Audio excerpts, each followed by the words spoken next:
Bismillahirrahmanirrahim. Assalamualaikum warahmatullahi wabarakatuh. Sahabat yang beriman, ingin hidup kalian berkah dan banyak rezeki? Selain berikhtiar dan berdoa, ternyata ada tanaman pembawa rezeki menurut Islam yang bahkan tanaman-tanaman ini telah disebutkan di dalam Al-Quran.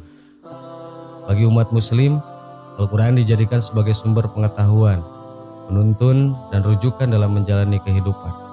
Bahkan Al-Quran juga telah menjelaskan tentang beberapa tanaman di dalamnya.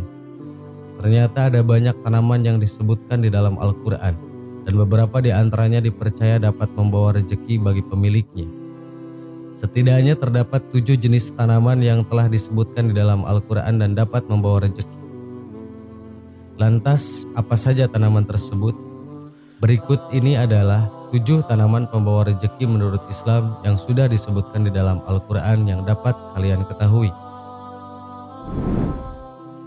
1. Tanaman kurma. Tanaman pembawa rezeki menurut Islam yang pertama yaitu tanaman kurma atau Fucus dactylifera. Tanaman kurma memiliki banyak manfaat untuk kesehatan seperti melancarkan pencernaan, sebagai penambah energi serta mampu mengurangi resiko penyakit jantung dan stroke. Selain itu, buah kurma juga sangat bagus dikonsumsi bagi kalian yang sedang menjalani program diet. Karena buah kurma kaya akan vitamin dan mineral yang baik untuk tubuh.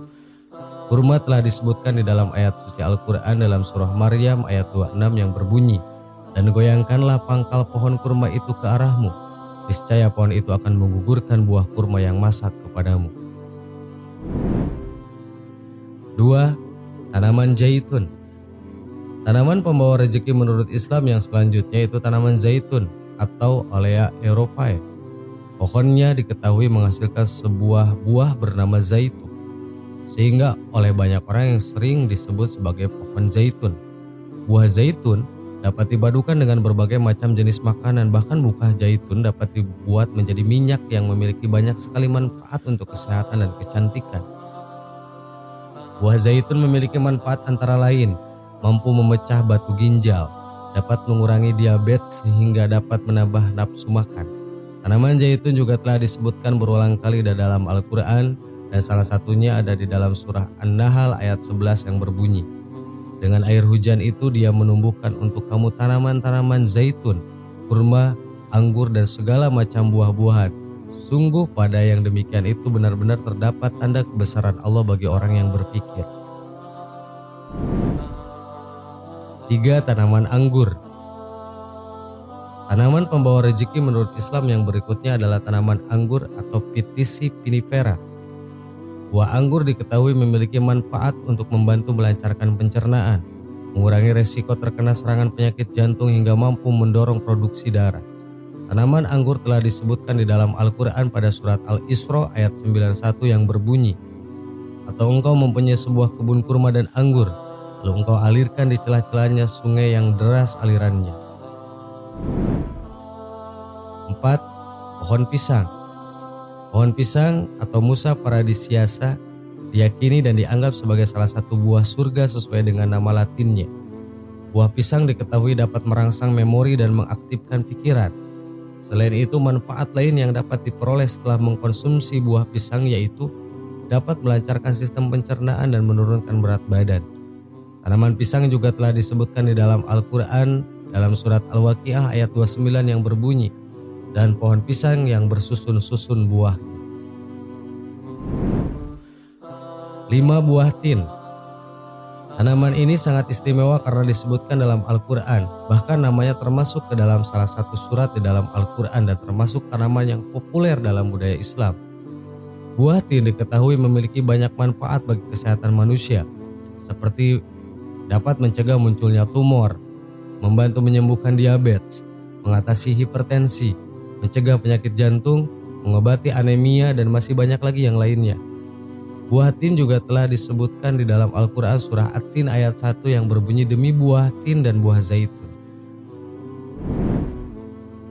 6. Pohon delima. Pohon delima diketahui memiliki manfaat yang menguntungkan bagi manusia seperti dapat menunjang kesehatan fisik dan kecantikan tubuh.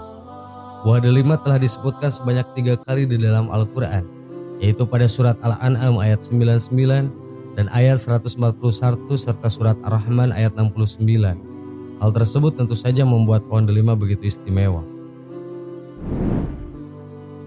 7. Pohon bidara. Tanaman pembawa rezeki menurut Islam terakhir adalah pohon bidara.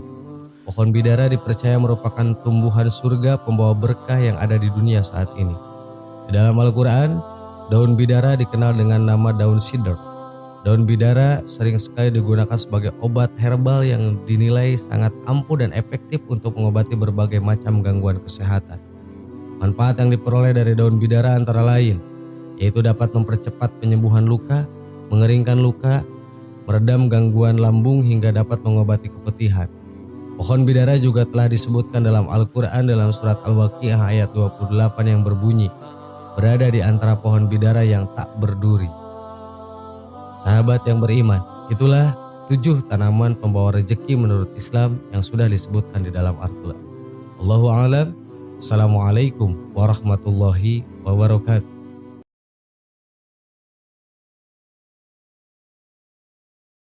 Bismillahirrahmanirrahim. Assalamualaikum warahmatullahi wabarakatuh.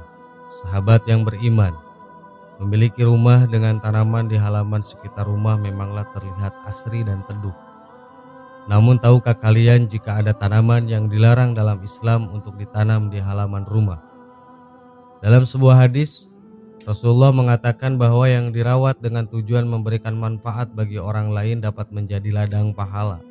Tanaman tersebut juga bisa menjadi perantara bagi umat Islam untuk bersedekah. Dalam buku inilah Islam karya Fahad Salim disebutkan bahwa merawat tanaman adalah bentuk kepedulian terhadap lingkungan sekitar. Secara tersirat, Rasulullah menganjurkan kepada umat Islam dalam sebuah hadis. Beliau bersabda, "Kalaupun kiamat terjadi dan salah satu di antara kalian masih menggenggam bibit tanaman, maka ia harus segera menanamnya jika mampu melakukannya agar menjadi amal sedekahnya." Hadis riwayat Ahmad. Ternyata ada beberapa tanaman yang tidak boleh ditanam di depan rumah menurut Islam. Karena ada beberapa tanaman yang dipercaya dapat membawa dampak buruk dan menghalangi energi positif untuk masuk ke rumah. Dirangkum dari berbagai sumber, berikut ini adalah tanaman yang tidak boleh ditanam di halaman rumah menurut Islam. 1. Mahkota duri. Mahkota duri juga tidak boleh ditanam di depan rumah. Hal ini karena tanaman ini memiliki duri tajam yang berbahaya bagi orang-orang di sekitarnya. Tanaman ini juga dipercaya dapat meningkatkan syaraf ketegangan di dalam rumah. 2. Tanaman yang layu atau mati.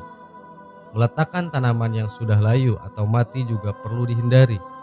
Tidak hanya untuk di depan rumah, tapi juga di seluruh ruangan di dalam rumah, bahkan di pekarangan rumah. Hal tersebut dikarenakan tanaman yang sudah mati atau layu dapat mengolah energi sampai terkuras. Oleh karena itu, pastikan kalian tidak membiarkan ada tanaman yang sudah rusak atau mati ada di sekitar rumah kalian. 3. Kaktus. Salah satu tanaman yang dilarang untuk ditanam di depan rumah adalah kaktus. Hal ini karena dapat menyerap energi yang ada di sekitarnya. Maka hindari untuk menanam tanaman berduri yang satu ini di depan rumah. 4. Pohon kapas. Pohon kapas membawa nasib buruk karena mudah menjadi perantara debu dan kotoran di rumah. Debu dan kotoran juga menjadi sumber kemalangan dan kemiskinan di rumah. Tentunya kalau kalian sering meninggalkan hunian, kalau sudah kotor dan tidak terurus, rumah bisa jadi sarang makhluk halus. 5. Pohon anggur. Pohon anggur sendiri merupakan salah satu buah favorit masyarakat Indonesia karena rasanya yang manis.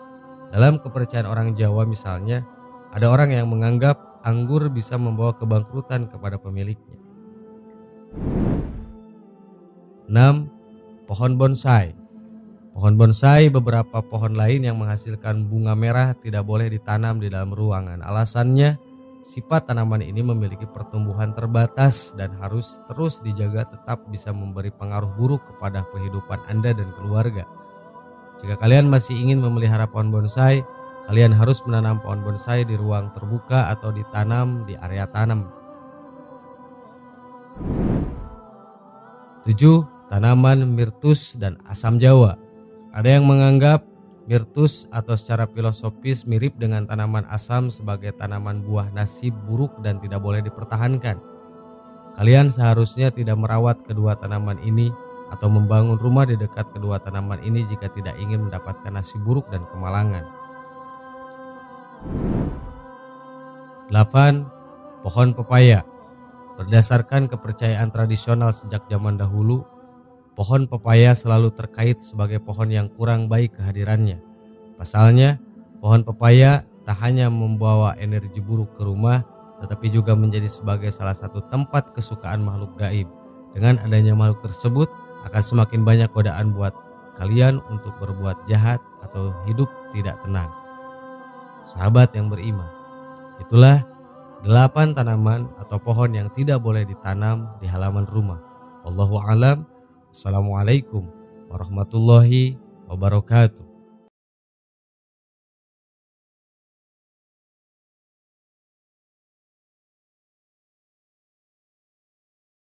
Subhanallah walhamdulillah wala ilaha illallah wallahu akbar. Subhanallah